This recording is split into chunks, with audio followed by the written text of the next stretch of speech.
Всем привет! Меня зовут Алина, и давайте поговорим о силе привычки. Оп, и я снова в Краснодаре. У каждого человека есть свои определенные привычки, например, как выпить кофе с утра или выкурить сигарету, правильно питаться или ходить на тренировки каждый день, например, как я. Привычки бывают разные, как хорошие, так и плохие, но принцип действия, как правило, один. У вас в голове зарождается та или иная мысль. Вы приступаете к ее исполнению и в конце получаете награду в виде расслабления, бодрости, похвалы или тех или иных результатов в зависимости от того, какую привычку вы отрабатываете. Расскажу вам свою историю. В прошлом видео я рассказывала о том, что мотивировалась бегать каждый день, посмотрев видео о Хейлахе Сидибе. В тот момент я думала о множестве плюсов, которые меня ждут, и на следующий день приняла решение выйти на пробежку вечером и выложить фото в Инстаграм. Вначале я боялась, что задачу, которую я себе поставила, почти недостижима, ибо всякое может со мной случиться, и так или иначе я не смогу пробежать целый год. Но я решила отбросить все эти мысли и держаться как минимум столько, сколько смогу, а не тратить свои силы на страх от того, что еще не произошло. Также я получила море поддержки от близких, и это было огромным толчком, чтобы не сдаваться в ближайшие дни и избежать чувства стыда.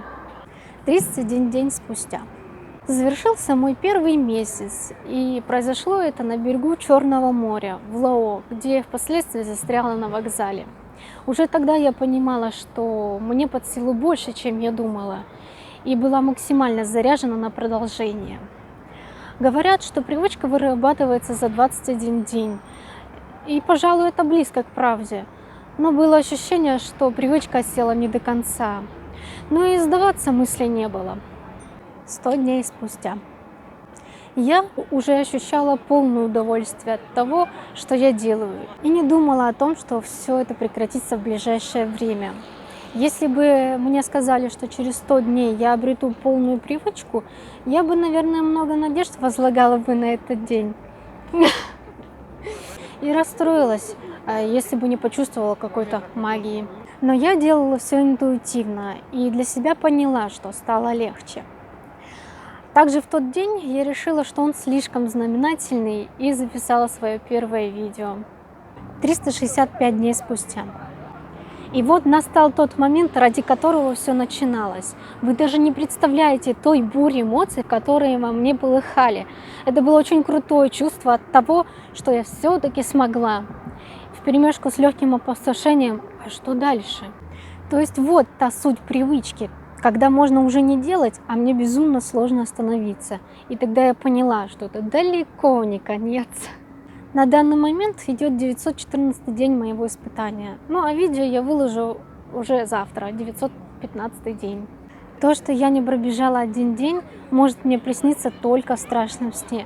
Я буду бежать в снег, мороз, дождь и идти только к своей цели. Сейчас я с приятными воспоминаниями оглядываюсь назад и вспоминаю множество людей на своем пути, самые сложные трудности и все, что окрашивало прекрасное путешествие длиною столько дней.